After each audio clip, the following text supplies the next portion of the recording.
ನ್ಯಾಯಾಲಯದ ಕಲಾಪ ಮುಗಿಸಿ ಮನೆಗೆ ಹೋಗ್ತಿದ್ದ ವಕೀಲರ ಮೇಲೆ ಹಲ್ಲೆ ನಡೆಸಲಾಗಿದೆ. ಬೆಳಗಾವಿ ನಗರದ ಕಣಬರಗಿ ಬಳಿ ಘಟನೆ ನಡೆದಿದ್ದು, ವಕೀಲ ರಾಹುಲ್ ಟೆನಗಿ, ನಿಹಾಲ್ ಹೆಗ್ಗನಾಯಕ ಮೇಲೆ ಹಲ್ಲೆ ನಡೆಸಲಾಗಿದೆ. ಅಂಕುಶ್ ಪಾಟೀಲ್, ವಿಷ್ಣು ಚಿಕ್ಕಲದಿನ್ನಿ, ಅಭಿ ಶೀಗಿಹಳ್ಳಿ ಸೇರಿದಂತೆ ಹಲವರು ಹಲ್ಲೆ ನಡೆಸಿರುವ ಆರೋಪ ಕೇಳಿ ಬಂದಿದೆ. ಸದ್ಯ ಬೆಳಗಾವಿ ಬಿಮ್ಸ್ ಆಸ್ಪತ್ರೆಯಲ್ಲಿ ವಕೀಲರಿಬ್ಬರಿಗೂ ಚಿಕಿತ್ಸೆ ನೀಡಲಾಗ್ತಿದೆ.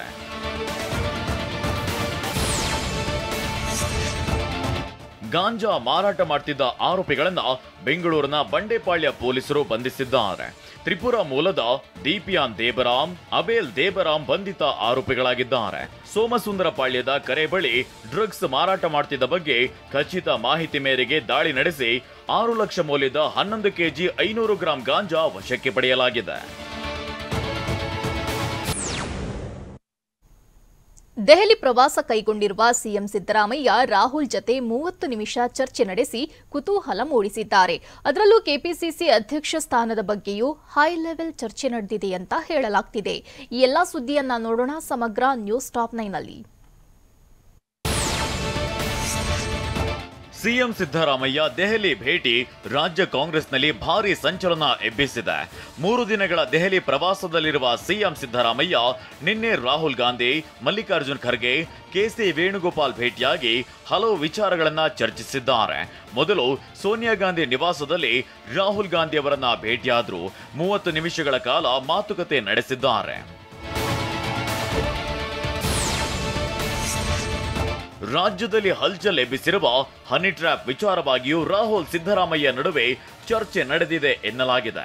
ಈ ವೇಳೆ ಹನಿ ಟ್ರ್ಯಾಪ್ ವಿಚಾರವಾಗಿ ರಾಹುಲ್ ಗಾಂಧಿ ತೀವ್ರ ಅಸಮಾಧಾನ ವ್ಯಕ್ತಪಡಿಸಿದ್ದಾರೆ ಎನ್ನಲಾಗಿದೆ. ಪಕ್ಷದ ನಾಯಕರ ಮೇಲೆ ಆರೋಪಗಳಿದ್ರೆ ಅದನ್ನ ಪಕ್ಷದ ಆಂತರಿಕ ವೇದಿಕೆಯಲ್ಲಿ ಚರ್ಚಿಸಬಹುದಿತ್ತು ಅಂತ ರಾಹುಲ್ ಅಸಮಾಧಾನ ಹೊರಹಾಕಿದ್ದಾರೆ ಎನ್ನಲಾಗಿದೆ. ರಾಹುಲ್ ಗಾಂಧಿ ಮಾತ್ರವಲ್ಲದೆ ಸಿದ್ದರಾಮಯ್ಯ ಪಕ್ಷದ ರಾಷ್ಟ್ರೀಯ ಪ್ರಧಾನ ಕಾರ್ಯದರ್ಶಿ ಕೆಸಿ ವೇಣುಗೋಪಾಲ್ರನ್ನ ಭೇಟಿಯಾಗಿದ್ರು. ಬಳಿಕ ಮಲ್ಲಿಕಾರ್ಜುನ್ ಖರ್ಗೆ ಭೇಟಿಯಾಗಿ ರಾಜ್ಯ ರಾಜಕಾರಣದ ಚರ್ಚೆ ನಡೆಸಿದ್ದಾರೆ ಎನ್ನಲಾಗಿದೆ. ಇಷ್ಟೆಲ್ಲ ಬೆಳವಣಿಗೆಗಳ ಮಧ್ಯೆ ಕೆಪಿಸಿಸಿ ಅಧ್ಯಕ್ಷ ಸ್ಥಾನ ವಿಚಾರವೂ ಮುನ್ನೆಲೆಗೆ ಬಂದಿದೆ. ಅಧ್ಯಕ್ಷ ಸ್ಥಾನದ ರೇಸ್ನಲ್ಲಿರೋ ಸಚಿವ ಈಶ್ವರ್ ಖಂಡ್ರೆ ದೆಹಲಿಗೆ ತೆರಳಿದ್ದಾರೆ. ಪರಿಷತ್ ನಾಮನಿರ್ದೇಶನ ಅಭ್ಯರ್ಥಿಗಳ ಪಟ್ಟಿಯನ್ನ ಸಿಎಂ ಸಿದ್ದರಾಮಯ್ಯ ಹೈಕಮಾಂಡ್ಗೆ ಸಲ್ಲಿಸಿದ್ದಾರೆ. ಈ ಬಗ್ಗೆ ರಾಹುಲ್ ಗಾಂಧಿ, ಕೆಸಿ ವೇಣುಗೋಪಾಲ್ ಹಾಗೂ ಸುರ್ಜೇವಾಲಾ ಜೊತೆ ಸಿಎಂ ಸಿದ್ದರಾಮಯ್ಯ ಚರ್ಚೆ ನಡೆಸಿದ್ದಾರೆ. ಸಚಿವ ಸಂಪುಟ ಪುನರಚನೆ ಬಗ್ಗೆ ಚರ್ಚೆ ಆದ್ರೂ ಸದ್ಯಕ್ಕೆ ಬೇಡ ಎಂದಿದ್ದಾರೆ ಎನ್ನಲಾಗ್ತಿದೆ. 2 ತಿಂಗಳಿನಲ್ಲಿ ಸಿದ್ದರಾಮಯ್ಯ ಮತ್ತೊಮ್ಮೆ ದೆಹಲಿಗೆ ಭೇಟಿ ಕೊಟ್ಟು ಕೆಲ ನಿರ್ಧಾರ ತೆಗೆದುಕೊಳ್ಳಲಿದ್ದಾರೆ ಎನ್ನಲಾಗಿದೆ. ರನ್ಯಾ ಗೋಲ್ಡ್ ಸ್ಮಗ್ಲಿಂಗ್ ಕೇಸ್ ಬಗೆದಷ್ಟು ಬಯಲಾಗ್ತಿದೆ. ಕೇವಲ 3 ತಿಂಗಳಿನಲ್ಲಿ ಬೆಂಗಳೂರಿಗೆ 49.6 ಕೆಜಿ ಚಿನ್ನ ಸಾಗಿಸಿದ್ದ ರನ್ಯಾ ಹವಾಲಾ ವಹಿವಾಟಿನಲ್ಲೂ ಭಾಗಿಯಾಗಿದ್ಲು ಎನ್ನಲಾಗಿದೆ.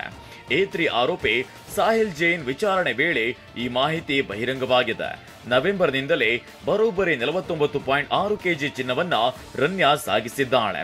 ಅಷ್ಟೇ ಅಲ್ಲದೆ 30 ಕೋಟಿ ಹಣ ಹವಾಲಾ ಮೂಲಕ ದುಬೈಗೆ ಸಾಗಿಸಿದ್ದಾಳೆ.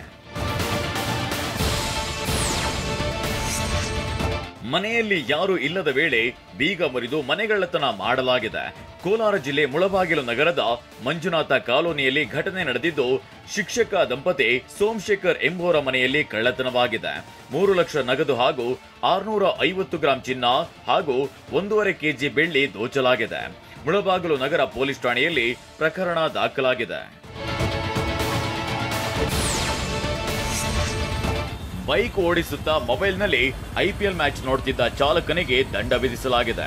ಬೆಂಗಳೂರಿನ ಶಿವಾಜಿನಗರದ ಬ್ರಾಡ್ವೇ ರಸ್ತೆಯಲ್ಲಿ ಹೋಗ್ತಿದ್ದ ಎಲೆಕ್ಟ್ರಿಕ್ ಬೈಕ್ ಸವಾರ ಪ್ರಶಾಂತ್ ಮ್ಯಾಚ್ ನೋಡ್ತಿದ್ದ ಬಗ್ಗೆ ವಿಡಿಯೋ ಸಮೇತ ಎಕ್ಸ್ನಲ್ಲಿ ದೂರು ನೀಡಲಾಗಿತ್ತು.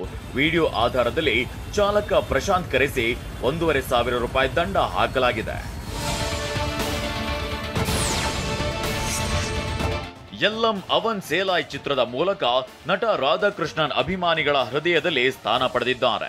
ಅಲ್ಲದೆ ತಮಿಳು ಚಲನಚಿತ್ರೋದ್ಯಮದಲ್ಲಿ ಯಶಸ್ವಿ ನಟ, ನಿರ್ಮಾಪಕರಾಗಿ ಗುರುತಿಸಿಕೊಂಡಿದ್ರು. ಇದೀಗ ಯಶಸ್ವಿ ಉದ್ಯಮಿಯೂ ಆಗಿರೋ ಆರ್ಕೆ ಅವರಿಗೆ ಮಲೇಷ್ಯಾ ಸರ್ಕಾರದ ಅತ್ಯುನ್ನತ ಪ್ರಶಸ್ತಿಯಾದ ದತುಕ್ ಶ್ರೀ ಪ್ರಶಸ್ತಿ ಪ್ರದಾನ ಮಾಡಲಾಗಿದೆ. ಅಷ್ಟೇ ಅಲ್ಲದೆ ರಾಜ ಅತ್ಜೇಹ್ ದರಿಸುಲುಂ ಅವರ ಕೈಯಿಂದ ಅತ್ಯುನ್ನತ ಪ್ರಶಸ್ತಿಯಾದ ತಾನ್ ಶ್ರೀಯನ್ನ ಪಡೆದಿದ್ದಾರೆ.